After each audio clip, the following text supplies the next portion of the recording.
4Nature webinar. This is our first one, and it will be a series. And the topic is, well, introduction. I'm David Meyers. I'm the Executive Director of the Conservation Finance Alliance. And today's webinar topic will be the business case for HIFOR.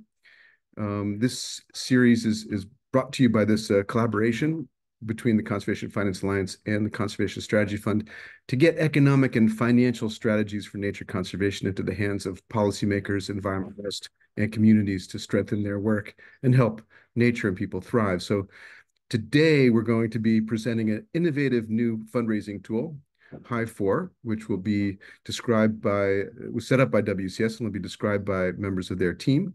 The goal is to incentivize the protection of high integrity forests with high levels of biodiversity. So happy to begin introducing our brilliant panelists.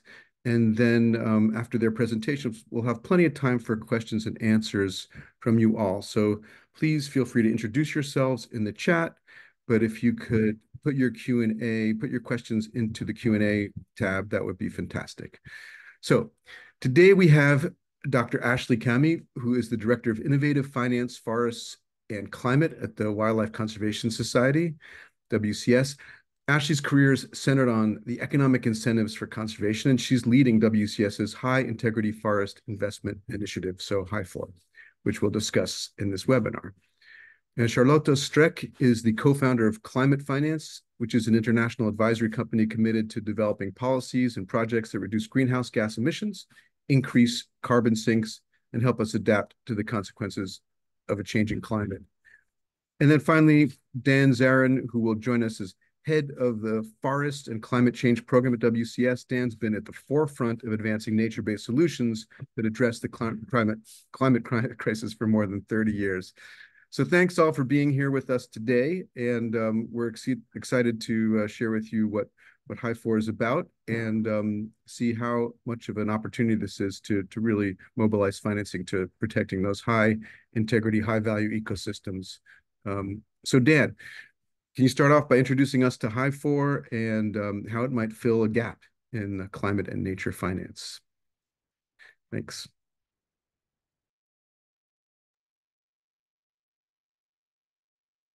Great. Thanks very much, David. Can you all hear me well? Yeah, we hear you well.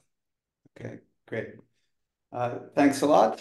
Thanks for the kind introduction. Happy to be here with all of you and glad to have this opportunity to provide a kind of an overview or an introduction to HIFOR, and my colleagues on this panel will get deeper into the business case. My role here is to kind of give you the background on what this is, why it is that we're doing it, what role it kind of plays, and how we've tried to kickstart this work with some piloting in a couple of places around the world. Next slide, please.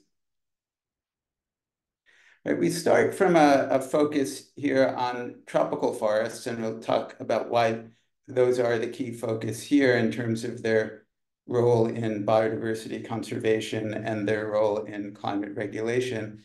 And we've been taking a kind of an approach to thinking about the world's tropical forests that in a way is kind of analogous to thinking about healthcare. So over on the left, where we're going to focus our attention today, are high integrity forests, and we can think of these as healthy tropical forests that are in need really of essentially preventive care to help ensure that they don't end up moving over to the right to arrive closer to a frontier, or the frontier move closer to them, where we get into a situation, a context where really urgent care, urgent interventions are required to slow or stop or push back on that frontier. And then, of course, over in the right, we have more of a situation that's like a remedial care or restorative care for forests. Think about a patient who's recovering from an illness, recovering from a trauma. So that kind of healthcare metaphor, we think, really applies in this circumstance and allows us to be thinking about different categories of finance and different kinds of approaches needed for these different types of forest situations. Next, please. Okay, to be able to assess where we put forests in the world in these different categories. In particular, for the high integrity category, we've been using the Forest Landscape Integrity Index, which is an index of ecological integrity that WCS and others worked on and published about 4 years ago, and has been applied in many circumstances. There's numerous publications that use this index, many downloads from, there's a site you can go to see it. What we see is that this is a continuous index of the integrity or the health or quality of these forests. And we've established some threshold values, and where the high integrity areas lie are largely in the Amazon basin, the Congo basin, and on the island of New Guinea. Next, please. So why do we actually need a high integrity forest investment initiative? Next, please. Well, what we're trying to do with this effort, which we've been building over the past 2 years, is to address a gap in the financing and climate and biodiversity spaces that really is not yet providing a link for market-based investment into these forests. There are opportunities for the markets to invest in restoration, in reducing deforestation, increasing biodiversity. But really, if you think about a conservation hierarchy, we really need to protect the areas that are in good shape as a priority to ensure that they don't degrade. And the HIFOR initiative is essentially a payment for ecosystem service focus that incentivizes the maintenance of both climate regulation and biodiversity conservation in these forests by providing long-term finance to the forest stewards. Next, please. What the initiative really is not, it's not red, and it's not an offset mechanism. It was very important in designing this to have something that was quite different, and we'll talk about what that means. Next, please. So what the intent here is to have a modality where the sustainable finance that comes in is for maintenance or stewardship roles, allowing forest stewards to maintain their role in climate regulation. We know the Earth is substantially cooler than it would be without these forests, and to buffer against climate extremes. Also to protect their biodiversity, which is really the highest on Earth. And of course, there's tremendous sociocultural value, particularly for indigenous peoples. Next, please.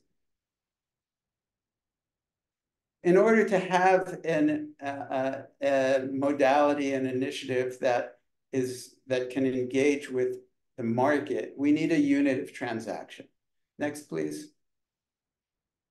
The unit that we've arrived at is to focus on a hectare of well-conserved, high-integrity tropical forest. But there are some conditions attached to that.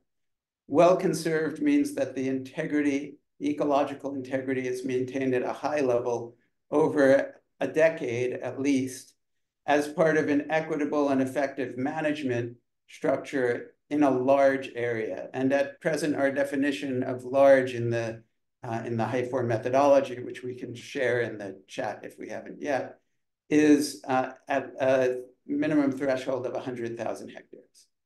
And the high integrity definition itself comes from this index score that I introduced earlier. Next, please.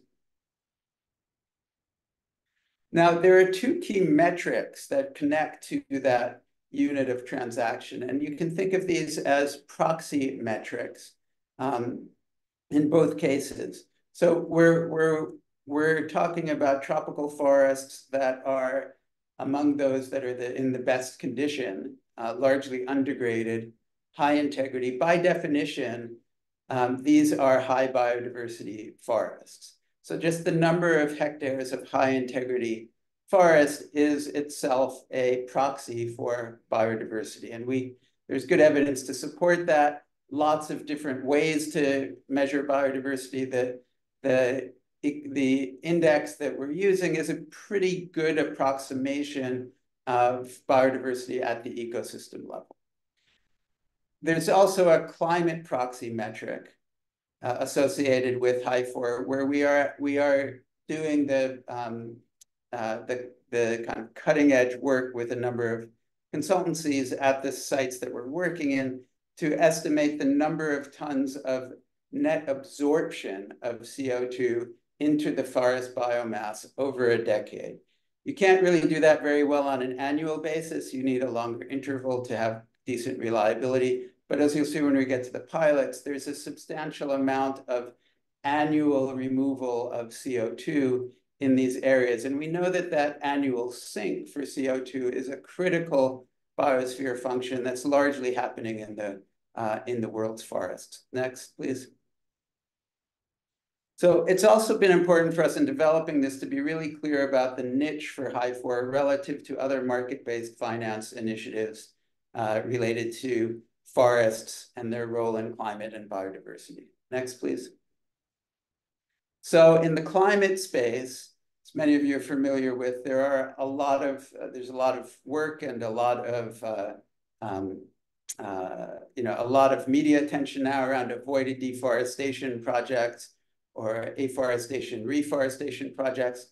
HIFOR eligible sites simply don't overlap with these. They have different eligibility criteria, and HIFOR sites really would not qualify to be either avoided deforestation or AR projects. There is a theoretical potential to stack HIFOR eligible sites within large jurisdictional RED programs. Certainly we haven't progressed to that point yet, and there aren't that many large jurisdictional RED programs. But the reason this could occur is because the accounting is separate. The jurisdictional RED program would focus on reducing emissions, whereas the HIFOR site would be measuring the CO2 absorption into the forest within the site. Next, please. On the biodiversity side, it's a little bit more of a moving target because as you're all aware, this space around biodiversity or nature credits or certificates is very much in development. We're quite clear that HIFOR does not promise biodiversity uplift. Hence, it's not relevant for any kind of offsetting, voluntary compliance, anything like that. It's maintenance. It is a payment for ecosystem services approach that includes maintaining biodiversity and nature in the world's most biodiverse ecosystems. And the units represent stewardship at the ecosystem level. Next. It's been quite important in developing this work to invest substantially in a methodology, which has been through numerous revisions. It has been reviewed by many external colleagues and is now up and available in a form that we're using, is available for non-commercial use by others as well. And that's been a centerpiece of the work we've accomplished over the past couple of years. Next, please. That methodology really has addressed the first four of the items listed on the left of this slide. I'm not going to read through all of the details here, but that's the core work of a methodology. The methodological document, I think, is about 30 pages or so, or maybe it's a bit longer. There are subsequent parts of the system that would be subsequent to implementation around validation, the actual interventions that will be part of the HIFOR implementation, the measurement and verification parts as well. And we can talk more about those in the Q&A. Next. I wanted to take just 2 minutes to just introduce the areas that we're piloting. It's been quite important to this effort to not pretend that we know how to do all of this from the start, but to develop some pilot projects that have been important both for proof of concept, but also to be testing our methodology. So the first of those is in the state of Amazonas in Brazil. It encompasses both the Mamiroa and Amaná Sustainable Development Reserves. Next, please.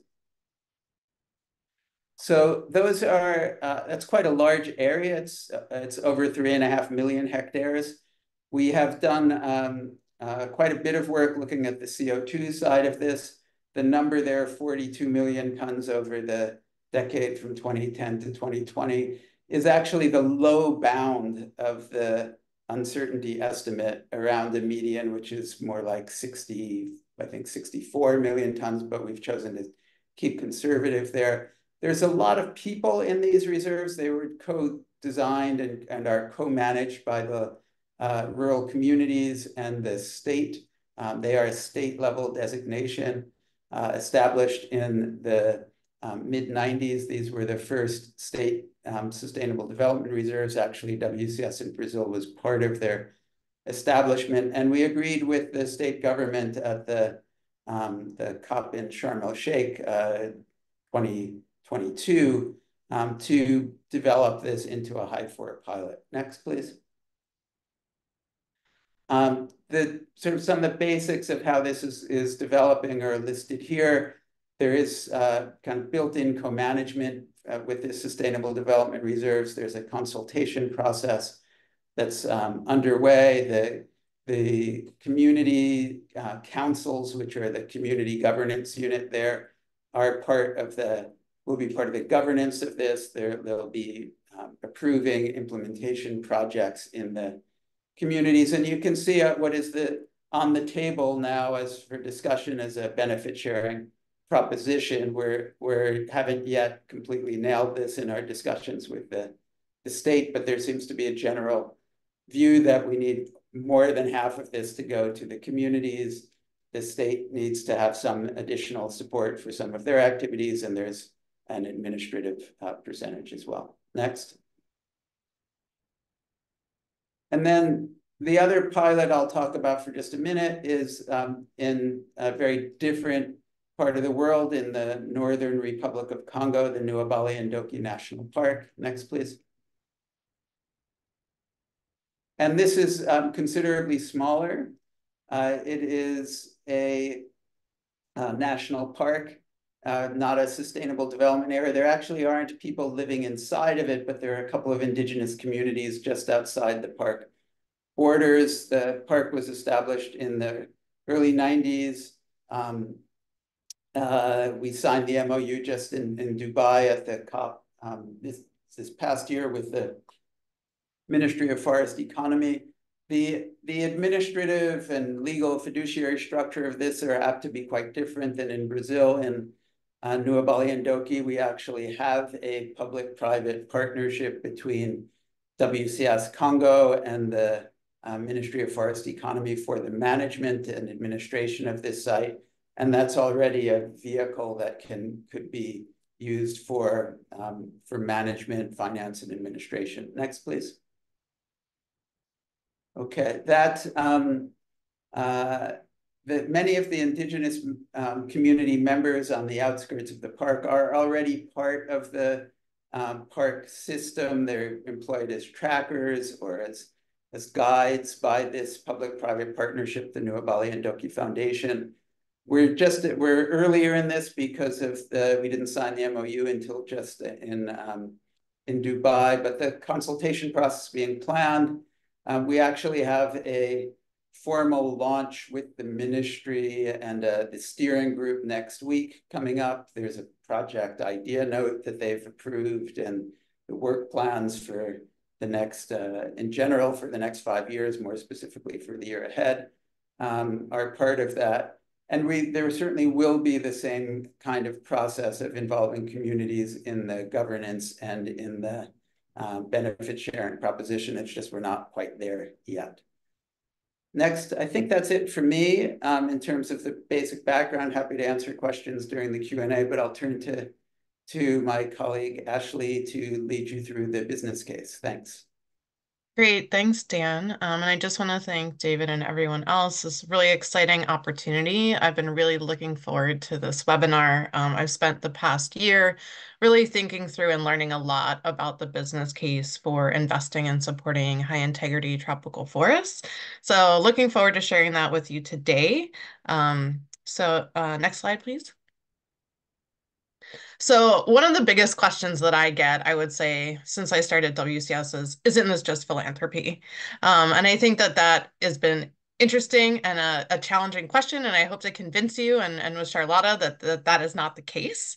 This is a statistic that is widely cited and has been for over a decade now. I think more and more companies, the private sector, but in general, globally, we're really aware of our dependence and our impact on biodiversity and on nature. There's been a huge shift, as Dan mentioned, in the biodiversity credit space and the nature finance space to really think about the role that the private sector has. And even if we think about this number as a low number, $140 trillion a year, that's being generated by ecosystem services, that's huge. That's still a huge number and a huge impact that it's having on the financial sector and all of the work that we're doing. Next slide, please. So what I've learned and what I'm interested in sharing with you is that this is more than just philanthropy. Companies are really benefiting from making investments in high integrity tropical forests on a global level, a regional level, and a local level. Next slide. So these are really the four different buckets that I would say I've learned are the ways that companies are benefiting from the opportunity to invest in HIFOR and purchasing a HIFOR unit. One is this opportunity to make certified, verified contributions to environmental, social, and governance, and I'll talk about that. Two, to really avoid this legal and reputational risks around offsets. Dan mentioned that the HIFOR unit is not an offset, it's not red, and that's really a critical component of this. The third, I would say this is one of the biggest things that I've learned, is that there's an importance around reducing business risk associated with the loss of tropical forests and the need to maintain large, high integrity tropical forests globally. And the fourth is showing leadership, but also really thinking about regulation and mandates that are coming. So I'm going to quickly go into the depth on each one of these. Next slide. So another thing that I've heard is, isn't ESG dead? We've seen many articles around this that have come out in the last month or two. I think it's a totally valid question. Next slide. What I've learned is that that is not the case, that I'm seeing as I have different conversations, talking with companies that are thinking about these issues, that they're really actually increasing their commitments to ESG and taking this more seriously, thinking about their impacts, thinking about their dependencies, and thinking about how they're benefiting from the existence of ecosystem services and these high integrity tropical forests. Next slide. So just some quick stats to, maybe ground that a bit. 60% of several hundred executives are really seeing this investment in ESG as a competitive advantage. So again, it's not just a nice to have, it's really a need to have, and really thinking about, different sectors and where they have a competitive advantage. This is a critical aspect of that. Next slide. This statistic actually to me is incredibly interesting because the Global Reporting Initiative is really a leader in thinking about impact reporting and accountability. And the fact that, over 80% of the companies that are reporting into them have key commitments to the Sustainable Development Goals, where, that's Charlotta will talk about this, but there are some interesting claims around the benefits to socioeconomic and to local communities, but also to climate action. And it's not just about, as Dan mentioned earlier, this idea of avoiding deforestation and restoration, but it's really also about the stock and maintaining and mitigating issues around climate by conserving high integrity tropical forests. Next slide. So I will say that of the conversations I've had over the past year, this idea in investing in HIFOR and purchasing HIFOR units to reduce business risk has been the number one interest that has come up in my conversations. Next slide. So there are a lot of different ways that investing in high integrity tropical forests and purchasing HIFOR units really mitigates and thinks about business risk. A big one is when you think about climate change, there are huge impacts around global climate regulation, of course, but also on a local and regional level. We're seeing changes in rainfall. We're seeing on a regional and local level changes in temperature, and that is impacting the bottom line of many different types of businesses. You can think about flag companies, for example, agriculture and forestry. They're being impacted by these things. And while I think that right now the focus is very local, a lot of these companies are thinking about their impact right around the area that they work in. There's increasing recognition and I think monitoring and mapping of regional benefits and regional impacts. And I think, high integrity tropical forests, there's been a lot of information that's come out in the last few years that really shows that these areas and maintaining these areas can help with maintaining regulation in these critical areas. So I think that that's a key piece of it. It goes right in hand with water. Again, for a lot of companies that are benefiting from the existence of high integrity tropical forests, even though these areas may be far away from where their farm is or where they have forestry operations, they're still benefiting from the existence of those when you think about regional water supply. So that's a critical aspect of that. And there's several other ecosystem services that are being provided by high integrity tropical forests that a lot of companies are benefiting from. And there's increasing recognition of the importance to invest in these areas to really be able to maintain the stock of ecosystem services that they're benefiting from. Next slide. Another big key aspect that's come up is showing leadership and really thinking about future mandates. Next slide. So showing leadership is incredibly important. It's not just about being an early mover in a space, but there is increasing importance and demand from customers to be really at the forefront and thinking about these conversations. I say globally, people are much more aware of what's happening with biodiversity loss, with changes in climate, and they want to see companies taking action. They want to see movement in this space, and they're pushing. Even employees within companies are pushing to see not just ESG commitments, but real action. And investment in HIFOR provides an incredible opportunity to do that. We're also very aware, as are many, that regulation is coming.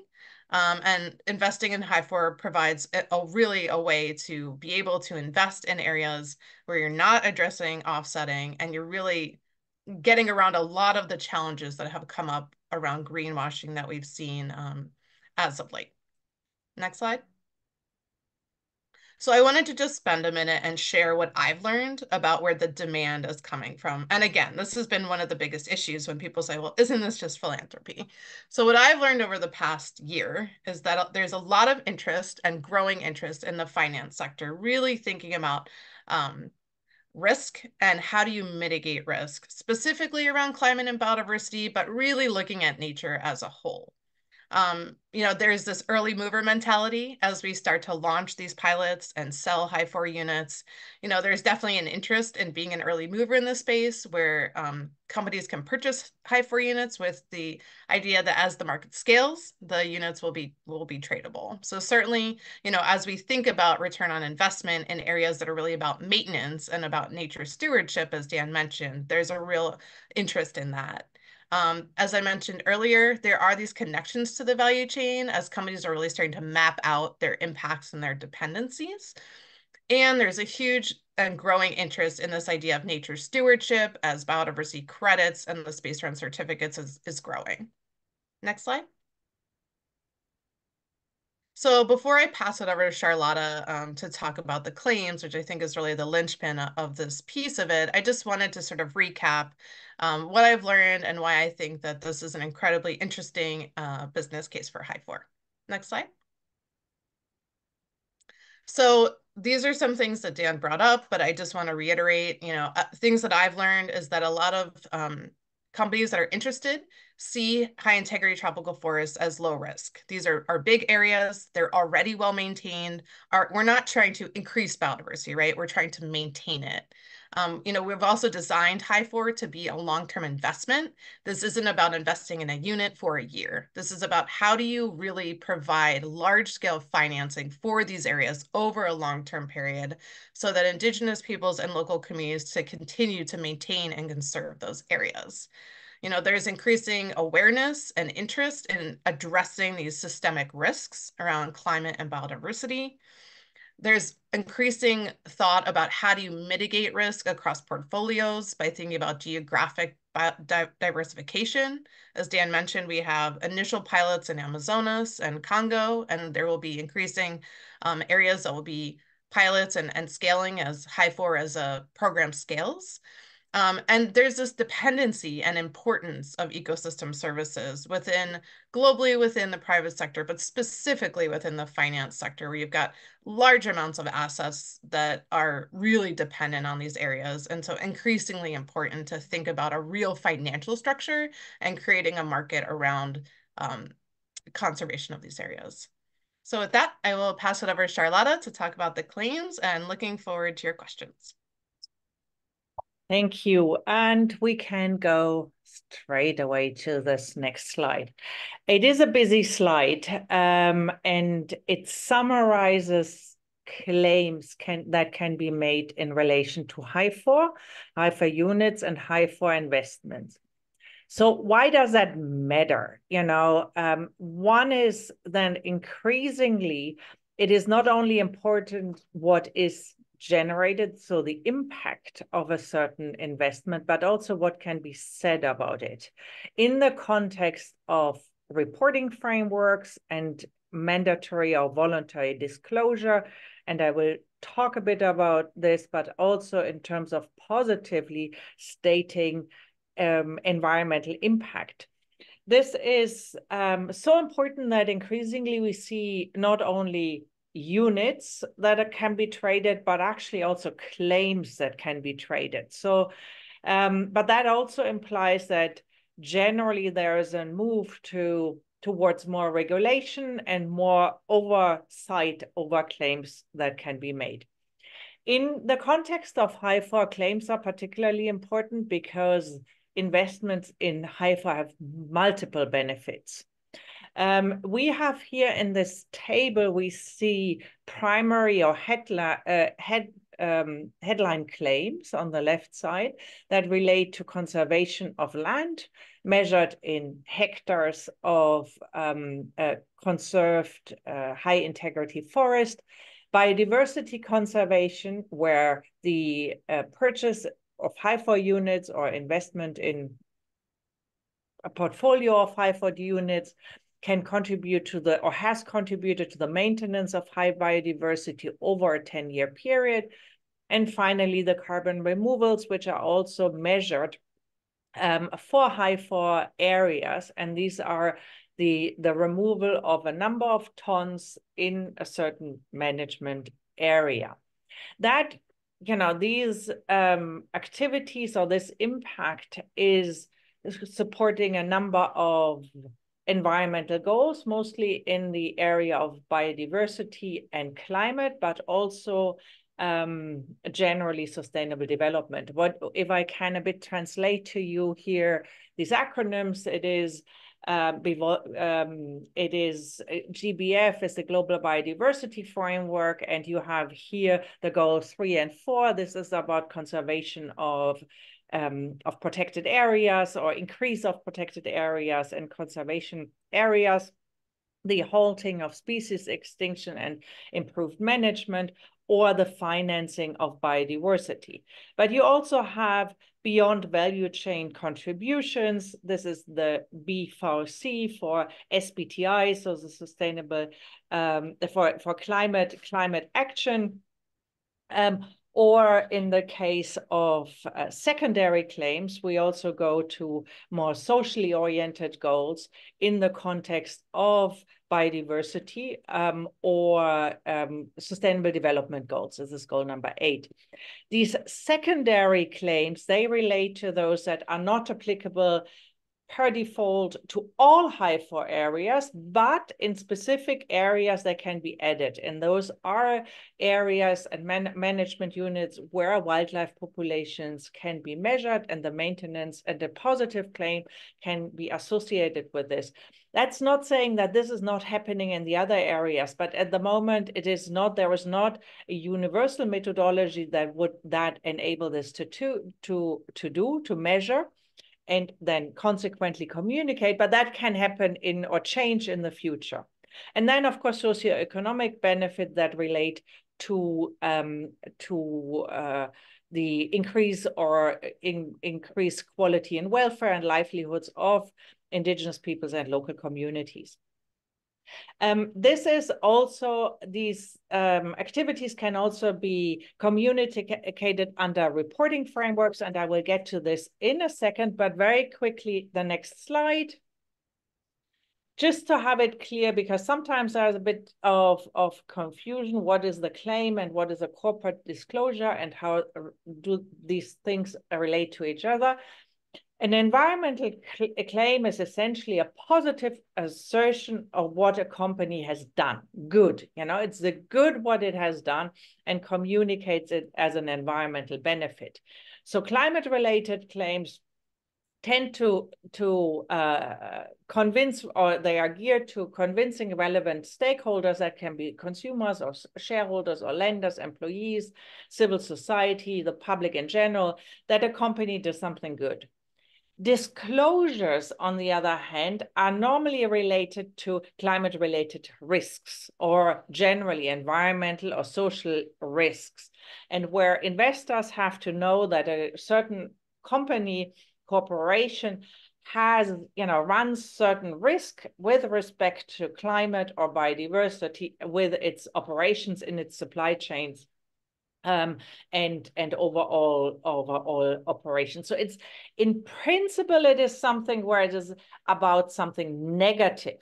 However, disclosure frameworks also allow companies to communicate how risks are being mitigated. And that's what Ashley also said. That's where HIFOR comes in as a positive communication to address certain risks. It is also important to know that in the claims area, the regulation is still evolving. We have a proposal for claims regulation in the European Union. We have certain regulatory movements, let's say, in the US and the UK, but it is an evolving legal field. We do have some voluntary initiatives that try to feed into these regulatory activities and define voluntary codes for claims, but generally a dynamic and evolving area of regulations. Disclosures also evolving, also fairly new, but much more settled already. We have existing voluntary mandatory disclosure frameworks. This is an area which is more advanced. But it is important that the disclosure informs the claims. It is, these two activities are connected, because only if there is transparent communication and disclosure, there can be a truthful claim of something good to achieved. Next slide. And so if we go, next slide again. If we go to the claims, so to the, you know, good that a certain investment activity is contributing to, we see a move. We have achievement claims and contribution claims. So achievement claims says they make or assert that a certain investment activity has achieved a tangible outcome, while a contribution claim is related to a contribution to an overall public good. And in terms of, when we look at HIFOR, you can see that related to the conservation or biodiversity, we talk about the contribution to conservation, the contribution to biodiversity protection and conservation, while in the context of the removals, so the absorption of CO2 from the atmosphere, it's an achievement because it's quantified and it is done. But generally there is a trend towards more contribution claims because they are safer, they are more cautious, and it is often not clear that one single activity has achieved a certain environmental good. Next slide. So for claims, there is increased scrutiny by the courts, by regulators, and we see a lot of legal activities around misleading and market distorting claims. So a high quality claim needs to be true and accurate, clear and relevant to the targeted audience, and it needs to be substantiated with objective, transparent, and up-to-date data. And this is, it's important that to know that the WCS team kept this in mind when developing HIFOR. So HIFOR, the 30-page methodology that Dan referred to, and that little bit the small print that you saw on the screen, which you can then access after this webinar, is just standing witness and proves how important it is for the HIFOR team and for WCS to make sure that claims are substantiated and backed by data. Next slide. Then, similarly, these claims need to be conservative and not overstate the beneficial environmental impact. And that is something that is where a lot of litigation happens around this fact that environmental impact has been overstated through overly optimistic claims. And you may be aware of this. This happens in particular also around, in some cases, around carbon markets where benefits were, let's say, overstated and not necessarily reflecting the tons of emission reductions claimed. Closely related, there's also a false impression and referring to voluntary actions and not regulatory requirements. I'm saying this really because just to make the case for the caution that has been applied by the WCS team when defining the HIFOR-related claims. Next slide. But buyers beyond the claims that we define in this first table, buyers can report the purchases of HIFOR under several reporting frameworks, either as contributions to climate change mitigation or biodiversity conservation, or both. And that in HIFOR investments go almost always beyond regulatory requirements, are part of voluntary climate commitments, and as such, are part of the bucket in the reporting framework that relates to additional activities, additional conservation activities that help to mitigate broader risks, not related to an individual operation, but to generally the broader environmental risks. Next slide. So if we go and quickly summarize, and that is almost the last slide, we have regulatory frameworks most relevant because it's already in place and it is existing law, is the EU Corporate Sustainability Reporting Directive, under which companies can report HIFOR to support climate change mitigation, biodiversity, or positive contribution to ecosystem conservation. We then have emerging regulatory frameworks in the US and the UK, the US SEC climate-related disclosure rules and the UK sustainability disclosure standards that require domestic and foreign companies to disclose inherent business risk, but then allow companies to will allow companies to positively report on conservation goals. And voluntary framework that are already in place is, for example, the Global Reporting Initiative standard, Global Reporting Initiative standards, business reporting of sustainable development goals, the Task Force for Nature-related Financial Disclosures, or CDP. Under all of these frameworks, and companies can positively report their HIFOR investments. And in fact, WCS is about to release, I think will release today, a paper that lists all these reporting frameworks and how HIFOR and the purchase of HIFOR units can be reported under those.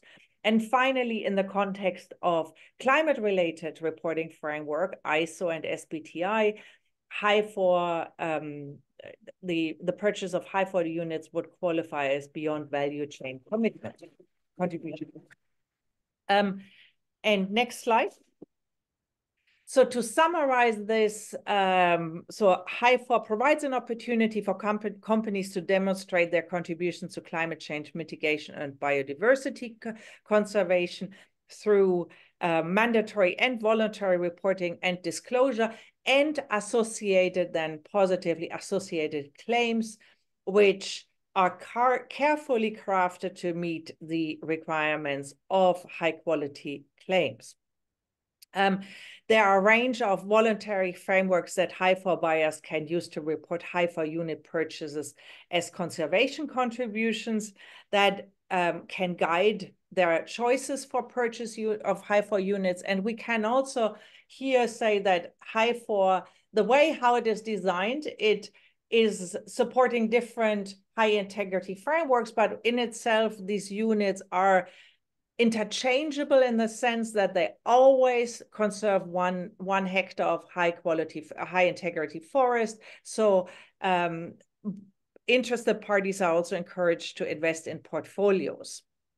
And HIFOR provides an absolutely unique opportunity channel finance to tropical forest conservation, and it fills an absolute critical financing gap for these ecosystems.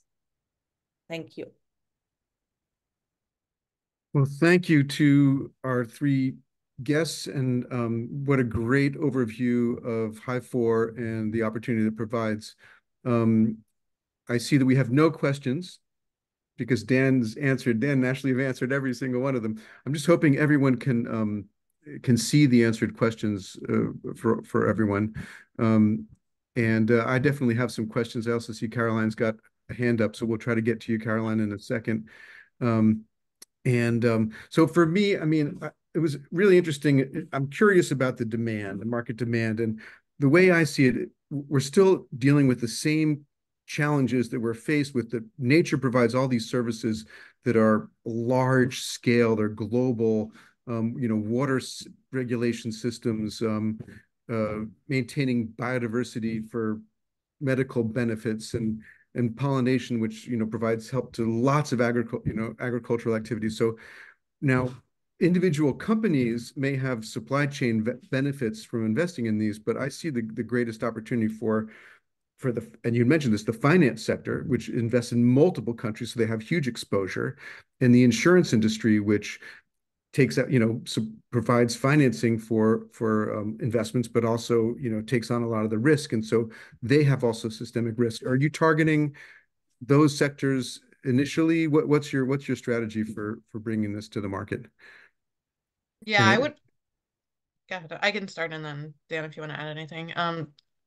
I was not targeting them initially, but when I started, I've been talking with the private sector, lots of different subsectors within the private sector. But I think what has arisen over the past few months is exactly what you just pointed to, which is the insurance sector and the finance sector see an interest in this. And so it's been really interesting to have subsequent conversations and really engage deeper with, a plethora of different banks, asset management firms, different types of thinking about, within insurance, there's lots of different subsectors as well, right? And so they're thinking about things, whether it's household insurance, large scale insurance, climate risk, they're thinking about things also on different timeframes. And so it's really important that we think about that as well. And so that I would say that there is a subsector within insurance that, really thinking about more that long term and investing in the longer term. And I think it'll be important for that. So that's been really interesting. I would say, in addition, there's, some interesting developments in the pharmaceutical industry and really thinking about opportunities to have these sort of mainstay high integrity tropical forests that are in existence and being protected and conserved as well. But yeah, it's definitely ever evolving, but I really think you hit it right on that there's, yes, there are definitely these sort of value chain benefits. But right now, a lot of those companies are thinking about their immediate and local impact and dependencies, and high integrity tropical forests on the scale are remote, as Dan mentioned earlier. Yeah, maybe if I can just add quickly, David, I think it's really, important to take into account what you said, which is, the recognition of this issue is not so new, right? It's always been the case that our economies depend on these ecosystem services that nature provides. The difference is, I think that I wouldn't say the coin has fully dropped, but the coin has started to drop in the sense that because of the extent of the pressure that we collectively have put on these services, it's now become quite clear that we need them as they are eroding, right? And we can see all over the world that they're eroding. And so now that it's much clearer that we need them and that we need to keep them, we need to pay for them. And I think the work that Ashley has been doing has been key to identify that there are leaders in those sectors who see that both as real value, which is the starting point. Is this of real value? And it certainly is. And we know there's lots of assets out there being traded around that have no underlying value. But there's real value here that's recognized. And then secondly, and I think this is quite new, just in the past couple of years that we've been working on this, is the thinking that although these may not be kind of tradable assets now, they could be in the coming years. And there are leaders who see that as something that has a reasonable likelihood to emerge, and they want to be part of it. And they want to be in on the ground floor and learn with us and help to develop something that they can then be engaged in as, obviously a business enterprise. They know there's not an ROI that they can put to this now, but they're thinking about that in the future. Yeah, excellent. I would love to dive into that a little bit more and also maybe touch on this sticky issue of additionality, which I know could take us the next couple hours to discuss, but which I'm not a big fan of. So I think we're in good shape. But I just want to see if Carolyn can unmute yourself. You're asking some good questions on the Q&A, and if you'd like to ask directly, that would be great.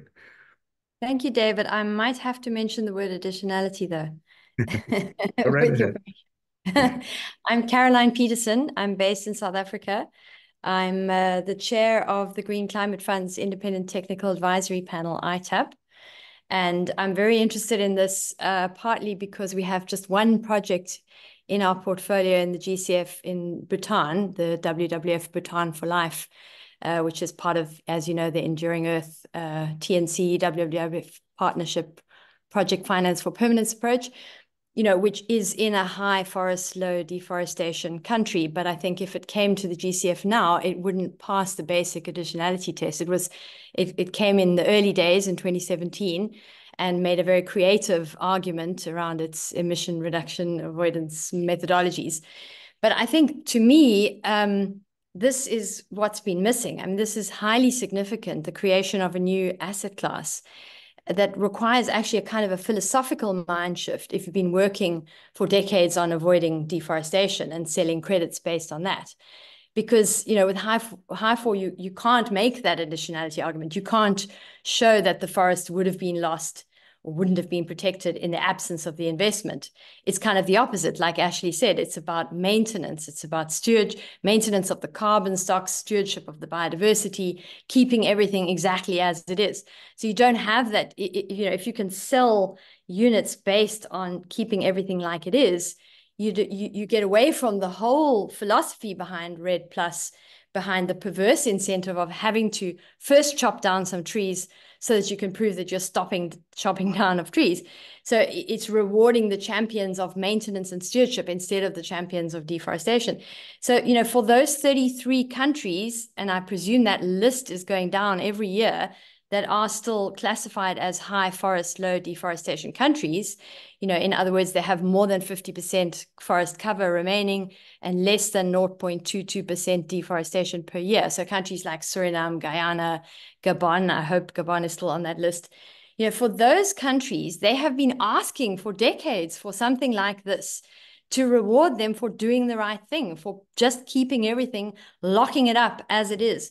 And so for me, this is incredibly exciting because it's a kind of a lifeline for that group of countries. And I think that's a big niche kind of on the supply side, which was Daniel answered my question in the chat saying, yes, of course, there's an overlap between HIFOR and what we used to call high conservation value forests and high carbon stock forests. And in Africa, particularly, those terms maybe still have currency.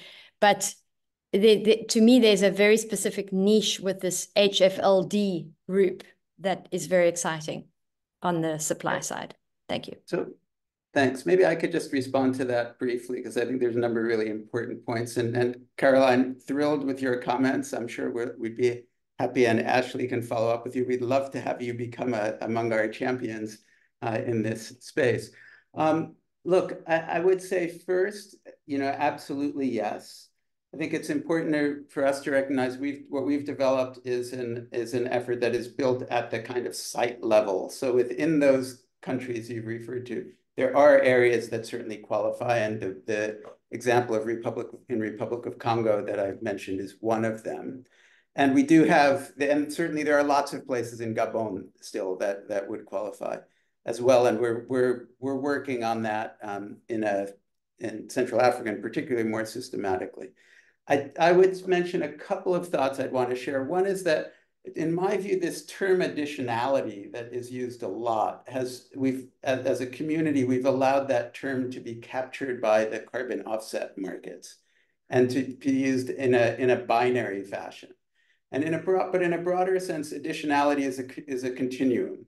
There are no places left on the planet that are not impacted by people. Even these high integrity areas, they're being slowly eroded. It's quite slow in some places, a little bit more rapidly in others. But just maintaining those means we need to do additional work to maintain these areas. It's additional. They're not going to stay if we don't do anything. We can't equate it to the traditional sense of additionality that you need to, have the intervention today mean that tomorrow you've produced something that wouldn't have happened. But there's a broader sense. And so again, think of it, if we can think of additionality as a continuum rather than binary, I think that's honestly a more accurate definition of the term.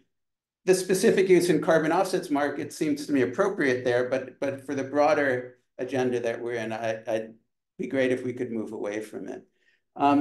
The only other thing there's a number of other things we could discuss. I would say that we are closely following as an organization and providing inputs as we're able and asked for them to a global kind of national level effort that was introduced by the government of Brazil at the COP in Dubai, the idea of forming a global tropical forest forever fund, which they are now working with a set of other countries on trying to implement as a kind of global initiative that could extend, in a way, some of what we're trying to look at to national scales. We'd love to see that happen. We think it's, these things need to work in parallel. We want to, learn less, to share lessons that we're learning as that potentially moves forward. But I think it is a very interesting and important development on the international stage in terms of where governments can engage